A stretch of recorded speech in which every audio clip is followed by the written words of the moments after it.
누가복음 17장 26절에서 35절까지 말씀입니다. 다 찾으신 줄 알고 한 목소리로 읽도록 하겠습니다. 시작. 노아의 때에 된 것과 같이 인자의 때도 그러하니라. 노아가 방주에 들어가던 날까지 사람들이 먹고 마시고 장가들고 시집가더니 홍수가 나서 그들을 다 멸망시켰으며 또 롯의 때와 같으니 사람들이 먹고 마시고 사고 팔고 심고 집을 짓더니 롯이 소돔에서 나가던 날에 하늘로부터 불과 유황이 비오듯 하여 그들을 멸망시켰느니라. 인자가 나타나는 날에도 이러하니라. 그날에 만일 사람이 지붕 위에 있고 그의 세간이 그 지붕 안에 있으면 그것을 가지러 내려가지 말 것이요 밭에 있는 자도 그와 같이 뒤로 돌이키지 말 것이니라. 롯의 철을 기억하라. 무릇 자기 목숨을 보존하고자 하는 자는 잃을 것이요 잃은 자는 살리리라. 내가 너희에게 이르노니 그 밤에 둘이 한 자리에 누워 있음에 하나는 데려감을 얻고 하나는 버려둠을 당할 것이요 두 여자가 함께 맷돌을 갈고 있음에 하나는 데려감을 얻고 하나는 버려둠을 당할 것이니라. 아멘. 오늘 말씀을 전하도록 하겠습니다. 오늘은 창세기 설교는 잠깐 내려놓고요. 오늘은 특별히 복음서로 잠깐 왔습니다. 창립 4주년을 맞이해서 특별한 말씀을 함께 나누고 싶어서 준비했고요. 제목은 다시 오심을 뜻하는 재림이라는 단어죠. 그 다음에 우리가 잘 아는 휴거라는 말도 아마 들어보셨을 거예요. 그래서 예수님이 재림하시면 성도들이 땅에서 있다가 하늘로 올라가는 그런 사건을 휴거라고 얘기를 하죠. 보통 이제 영화 같은 데서 많이 볼 수 있는데 데살로니가 4장 16절에 보면 주께서 호령과 천사의 소리와 하나님의 나팔 소리로 친히 하늘로부터 강림하시니 그리스도 안에서 죽은 자들이 먼저 일어나고 그 후에 우리 살아남은 자들도 그들과 함께 구름 속으로 끌러 올려 공중에서 주를 영접하게 하시니 그리하여 우리가 항상 함께 주와 함께 하니라. 네, 이런 말씀이 있어요. 이런 말씀이 재림과 휴거에 대한 내용을 담고 있죠. 뜬금없이 왜 4주년을 맞이해서 우리 목사님이 또 좀 이상해지려고 그러나 왜 갑자기 재림과 휴거에 대한 말씀을 갖고 나왔나 이상하게 생각하실 거예요. 이 4주년을 좀 더 풍성하고 또 더 은혜롭고 그런 시간을 보내기 위해서 제가 준비한 말씀인데 성경은 보면 이 앞뒤 문맥이 굉장히 중요합니다. 그래서 한 구절만 가지고 막 성경을 해석해 버리면 굉장히 큰 오류를 범할 수가 있거든요. 그래서 성경은 앞뒤 문맥을 정확히 다 이해를 해야 그 말씀이 원하는 것이 무엇인지 그 말씀이 무엇을 얘기하는 건지 정확히 알 수가 있어요. 그래서 제가 몇 번 말씀드렸지만 성경에 우리가 가장 흔히 오류를 범하는 것 중에 하나가 내 시작은 미약하였으나 내 나중은 심히 창대하리라. 딱 그러면 여기서 아멘 딱 그래요. 근데 그건 잘못된 거라고 말씀드렸죠. 그래서 이 내 시작은 미약하였으나 내 나중은 심히 창대하리라 이것은 욥의 친구인 빌닷이 욥에게 비아냥거리며 조롱하며 저주하며 했던 말이에요. 내 시작은 미약하였으나 내 나중은 창대하리라. 그래 너 잘났다 인마. 너 나중에 잘 되라. 이 얘기거든요. 근데 이 얘기를 우리는 많은 분들이 잘 모르고 있어가지고 막 이런 문구를 식당이나 어디 가서 딱 있으면은 여기 크리스찬이구나 막 되게 좋아해요. 근데 그거는 앞뒤 문맥을 연결해서 보면 결코 하나님이 우리에게 주시는 메시지가 아니고 거짓 복음의 이야기라는 거죠. 제가 찬양 인도를 이렇게 하잖아요. 오늘도 이렇게 했는데 오늘 이상하게 기타도 안 열려 있었고 드러머도 자꾸 박자를 느리게 가고 건반도 막 실수를 하고 오늘 왜 그런지 모르겠어요. 그게 이제 제가 왜 이런 얘기를 드리냐면 곡을 선곡할 때도요. 제가 아무 곡이나 그냥 내가 부르고 싶은 곡 그냥 한 7곡 이렇게 갖고 와서 부르는 게 아니고 그날 이제 말씀에 맞는 가사들을 일단 보고요. 그다음에 기술적인 것도 예를 들어서 이제 그걸 이제 코드라고 하거든요. 화음을 이제 코드라고 하는데 그 코드를 막 C 코드로 막 가다가 갑자기 막 다른 코드로 막 넘어갈 수가 없어요. 그게 음악에는 뭐 3도화음, 뭐 5도화음, 7도화음 막 이런 게 있어가지고 연결할 수 있는 코드들이 있습니다. 그래서 막 생뚱맞은 코드로 갈 수가 없어요. 그러면 불협화음이 나서 진행이 안 됩니다. 그리고 이 선곡을 할 때도 제가 특별히 좀 괜찮은 곡이고 많이 불려지는 곡임에도 불구하고 제가 선곡을 안 하는 곡들이 몇 곡이 있어요. 아마 아시는지 모르겠는데 제가 뭐 작사가들을 이렇게 욕하는 거 아닙니다. 그 작사가 잘못됐다는 얘기가 아니라 오해의 소지가 있기 때문에 제가 선곡을 안 하는 곡들이 있어요. 그러니까 주로 이제 재림과 관련, 오늘 제목이 재림이니까 재림과 관련된 곡들은 가급적이면 선곡을 안 합니다. 예를 들어서 우리 찬송가 180장, 옛날 찬송 168장 아시죠? 하나님의 나팔 소리 천지진동할 때에, 가사 너무 좋고 은혜스러운데요. 이것도 오해의 소지가 있었고 제가 혼자 개인적으로는 부르는데 이 회중 모임 때는 가급적이면 선곡을 안 합니다. 이 곡 말고도 이제 마라라타라는 곡이 있어요. 아멘 주 예수여 오시옵소서, 이런 곡이 있어요. 아시죠? 많이 불러보셨죠? 그리고 또 주님 다시 오실 때까지, 주님 다시 오실 때까지 나는 이게 선곡을 안 합니다. 혼자 있을 땐 불러요. 이게 가사가 잘못됐다는 얘기 아닙니다. 선곡을 안 합니다. 근데 왜 그러냐면 하나 더 있구나. 그 마지막 날에, 우리 젊은 친구들이 좋아하는 곡인데 마지막 날에 그 가사가 뭐죠? 청년들은 환상을 보고 아비들은 뭐 꿈을 꾸리라 주의 영이 임하면, 그게 있어요. 그래서 뭐 환상을 보고 그다음에 꿈을 꾸고 예언을 하고 예언이구나. 예언을 하고, 이런 곡들이, 그 가사가 그게 사실 전부예요. 성령님이 임하면 너희가 예언하고 뭐 꿈을 꾸고 뭐 환상 본다, 이게 그 가사의 전부예요. 그러니까 우리가 이 찬양을 이렇게 부르게 되면 마치 마지막 때가 되면 우리는 다 막 방언을 하고 예언을 하고 막 이렇게 환상을 보고 꿈을 꾸어야 되는 게 맞는가 보다 이렇게 생각하는데, 그거는 그 문맥, 앞뒤 문맥을 보지 않고 그것만 딱 떼어서 가사로 만든 거예요. 그러니까 오해의 소지가 있다는 거죠. 이 마지막 날의 이 곡은 그 사도행전의 2장에 나온 베드로가 설교했던 내용을 그대로 이렇게 캡처해서 만든 노래거든요. 근데 이 설교의 내용을 앞뒤 문맥 이렇게 붙여보면 어떤 거냐면, 베드로는 여러분 그 설교를 굉장히 잘한 사람입니다. 많은 분들이 이 바울과 비교해서 바울은 굉장히 학식이 많고 똑똑하니까 막 이렇게 훌륭한 이런 글도 쓰고 설교도 했다. 근데 베드로는 그에 비해서 막 어부고 무식하고 배운 것도 없어서 설교도 잘 못했을 거다라고 생각하면 큰 오산이에요. 굉장히 설교를 잘한 사람이 베드로입니다. 너무 큰 이 바울의 산이 있었기 때문에 약간 묻힌 사람이긴 한데 굉장히 잘한 사람 중에 한 사람이에요, 이 베드로가.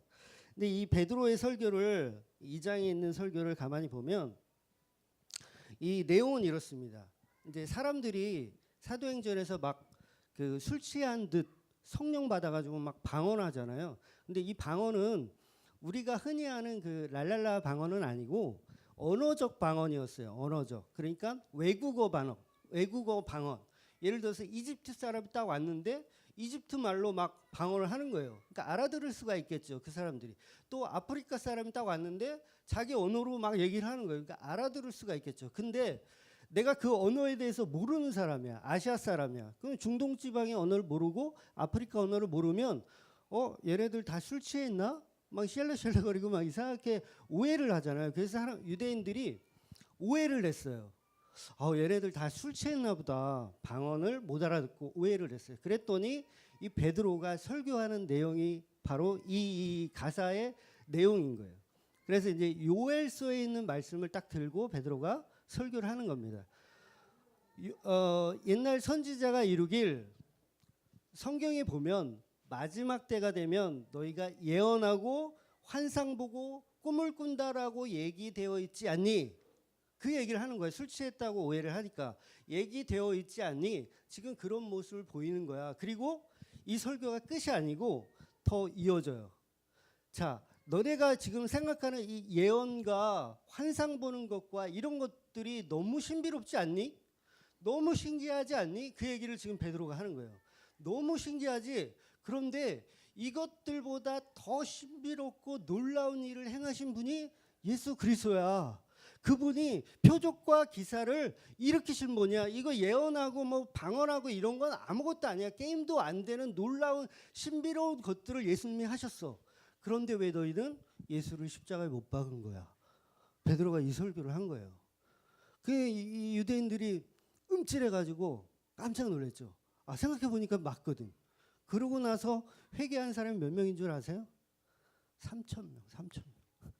제 말이 아니고 성경이 그렇게 기록되어 있어요. 3,000명이 회개하고 돌아왔다. 그러니까 이 말씀의 진리는 뭡니까? 예언하고 방언하고 이게 중요하다는 얘기가 아니잖아요. 근데 사람들은 아, 그게 중요한가 보다라고 생각해요. 더 중요한 건 그런 표적들보다 더 위에 있는 예수 그리스도를 봐라. 그 얘기를 베드로가 한 거죠. 그래서 제가 오해의 소지가 있을 것 같아서 이 곡은 선곡을 안 합니다. 왜 장황하게 이렇게 뜬금없이 이런 말씀을 드리냐면, 이제 오늘 본문으로 이제 들어가서 한번 집중해 보겠습니다. 오늘 본문은 누가 봐도 완전한 재림과 휴거에 대한 이야기예요. 그러니까 어디 이 지붕에 있다가 방에 가서 뭐 물건 가지러 가지 말라. 그러면 노새처를 기억하라. 그러면서 그런 얘기 하죠. 또 이제 두 사람이 있는데 한 사람은 데려감을 당하고 데려감을 못 당하고 뭐 그런 얘기들을 막 지금 이 누가복음에서 하고 있습니다. 얼마 전에 제가 TV 중에 그것이 알고 싶다.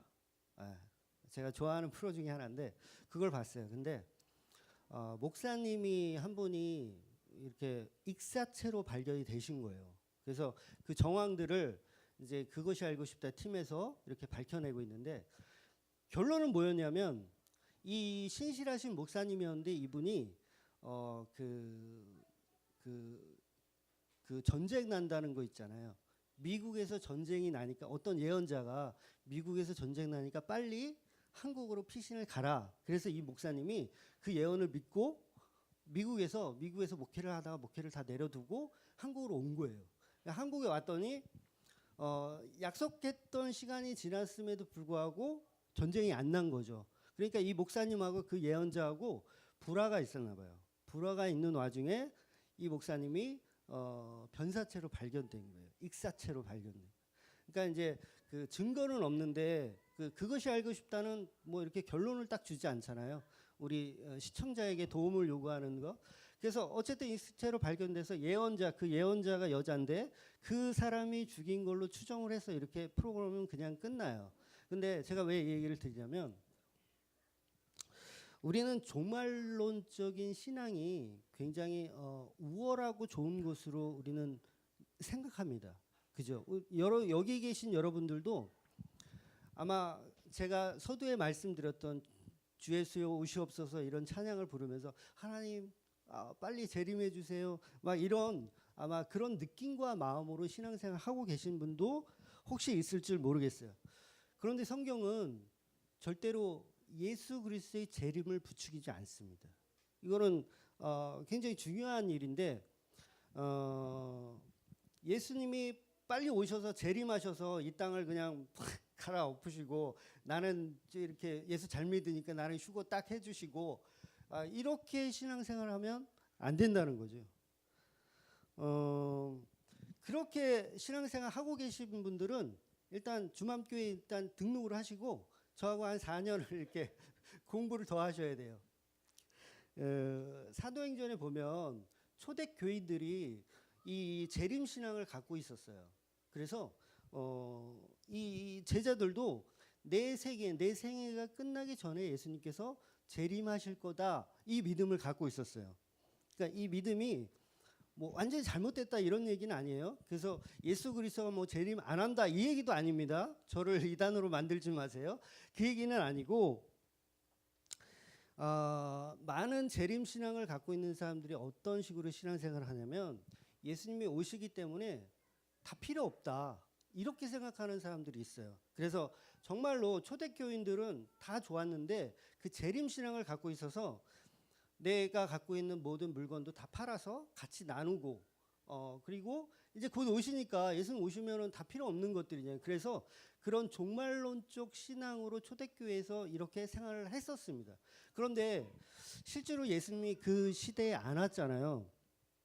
그래서 우리가 생각할 땐 아마 여기 계신 분들도 동의하실 텐데 정말 세상 사는 것 정말 지겹고 힘들고 아유 진짜 인생 그만 살았으면 좋겠다. 하나님 빨리 오셔가지고 저 좀 데려가 주세요. 그런 마음 품어 보신 적 있으시죠? 저는 있는데 유도하는데 안 넘어오시네.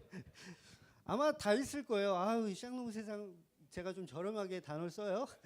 아이 시작놈 세상 그냥 아유 싫어 이제 못 살겠어 그냥 빨리 예수님 오셔가지고 저 좀 재림해 주셨으면 좋겠습니다. 재림해 주셨으면 좋겠습니다. 근데 예수님 말씀은 절대로 그런 뜻이 아닙니다. 여러분 제자들 중에 요한이 가장 오래 사신 건 아시죠? 요한이 가장 오래 살았어요. 그러니까 순교를 당하지 않고 늙을 때까지 늙어서 죽을 때까지 살았는데 요한은 분명히 그 자기 삶을 이렇게 살아오면서 그 다른 제자들이 순교했다는 소식을 들었을 거예요. 그리고 12제자 말고도 70일 문도라든가 뭐 그런 사람들이 그런 제자들이 순교당하는 모습을 보기도 했고 접하기도 했고 그런 느낌을 가졌을 거예요. 그래서 계시록 1장 7절에 보면 이 요한이 쓴 겁니다. 7절 볼지어다 그가 구름을 타고 오시리라 각 사람의 눈이 그를 보겠고 그를 찌른 자도 볼 것이요 땅에 있는 모든 족속이 그로 말미암아 왜곡하리니 그러하리라. 아멘. 그를 찌른 자도 볼 것이라는 이 표현이 있어요. 그를 찌른 자가 뭐죠? 로마 병정이 예수님의 옆구리를 찍은 그 얘기를 염두에서 요한이 한 걸 거예요. 그러면 그를 찌른 자도 볼 것이요 이 얘기는 이 찌른 자가 살아있는 동안에 예수님께서 재림하실 거다라는 얘기잖아요. 그렇지 않습니까? 그래서 초대교인들 제자들 예수님 재림이 곧 임할 거라고 생각을 다 했어요. 요한도 마찬가지로 그렇게 생각을 했어요. 그런데 중요한 건 이 계시록에 예수님의 대답이 중요합니다. 예수님의 대답 8절입니다. 주 하나님이 이르시되 나는 알파와 오메가라 이제도 있고 절에도 있었고 장차 올 자요 전능한 자라 하시니라. 7절과 8절은 전혀 다른 내용입니다. 8절은 알파와 오메가란 얘기예요. 무슨 얘기냐면 난 처음부터 있었고 끝까지 있는 분이야. 있는 예수 그리스도야. 무슨 얘기냐면 재림에 대한 어떤 우리가 기다리는 환상의 그 재림이 아니고 예수님은 처음부터 끝까지 있었다라는 거죠. 이 말씀이 무슨 얘기냐면 우리가 생각하는 예수 그리스도는 다른 세상에 존재하는 사람. 그러니까 빨리 재림하셔서 우리를 좀 어떻게 해줘야 하는 그 사람으로 생각한다는 거죠. 근데 이 예수님의 말씀은 그게 아니고 이미 너희 안에 와 있다라는 얘기예요. 이거 정말 놀라운 사건이고 이것들을 모르니까 전쟁 난다고 한국으로 피신 다니고 옛날에 그 어떤 전도사 하나가 대한민국 전쟁 난다 그래서 미국으로 목사님들도 막 도망가고 뭐 난리 버거지를 치더라고요. 다 엉터리인 거죠. 예수님 분명히 알파와 오메가라고 딱 선을 그어서 말씀하십니다. 결국 성경이 말하는 것은 물리적인 재림이 중요하지 않다라는 걸 얘기하는 거예요. 예수님이 재림이 없다는 얘기가 아니라 아까도 얘기했지만 오해는 마세요. 선택받은 사람들이 물리적 재림이나 휴거에 하나도 중요하게 여길 필요가 없다는 얘기죠. 그러니까 예수님 언제 오실까 막 시간 재고 뭐 꿈을 꾸고 뭐 누구 예언이 뭐 1992년 10월 28일 저는 아직도 기억나요. 그 기억나세요? 1992년 10월 28일 예수님 재림하신다고 대한민국이 발칵 뒤집힌 적이 있었어요. 그때 제가 그때 신앙생활 막 시작했을 때인데 정말 시계를 보게 돼요. 12시. 나 그대로인데? 눈 안에 있나? 다 엉터리죠. 많은 분들은요 오늘 읽은 그 누가복음에 있는 그 본문만 보기를 원하고 좋아해요. 그런데 이건 정말 중요한 건데 그 본문 말고 그 본문의 앞에 어떤 말이 있는지를 우리가 보자는 거죠. 제가 PPT를 준비하지 않았어요. 여러분 성경을 갖고 계신 분은 이 말씀 좀 찾아봤으면 좋겠습니다.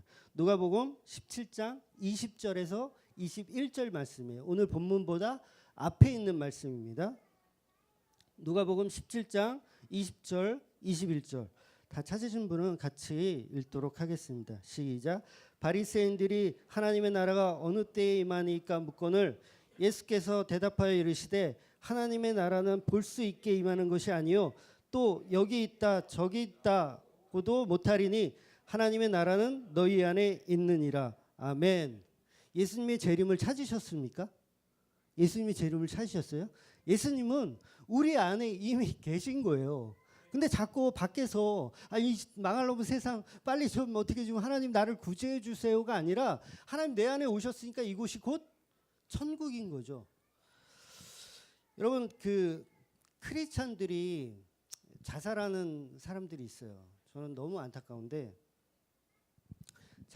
잘못된 천국관을 갖고 있기 때문이라고 저는 생각해요.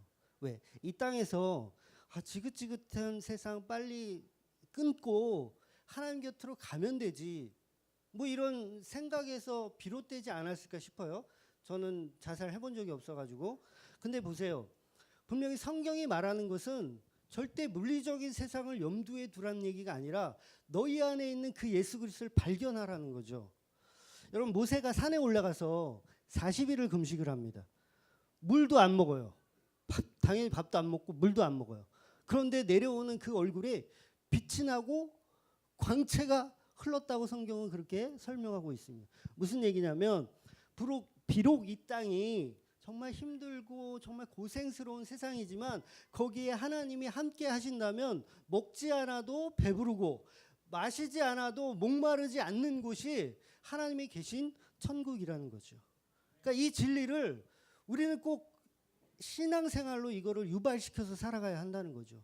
절대 자살할 일이 없겠죠. 하나님이 나와 함께 하시면 내가 있는 이곳이 비록 대학에도 떨어지고 사업에 실패하고 또 사랑하는 여자친구와 헤어지고 남자친구와 헤어지더라도 이곳이 하나님이 함께 하신 그곳이라면 이곳이 천국인 거예요. 하나도 내가 힘들어할 필요도 없다라는 거죠. 어차피 물리적인 천국은요. 여러분 늙으면 다 갑니다. 이제 100년 후에 딱 보면 여기 있으실 분 아무도 없을 것 같아요. 100년 후에. 보니까 없어요. 어차피 우리 다 천국에서 100년 후면 다 만나서 같이 하나님을 예배하고 찬양할 겁니다. 예수님 그리스도의 십자가 보혈이라는 어떤 지식으로 우리는 천국에 가는 게 아닙니다. 지식으로 가려고 하니까 이 진리를 모르는 거죠.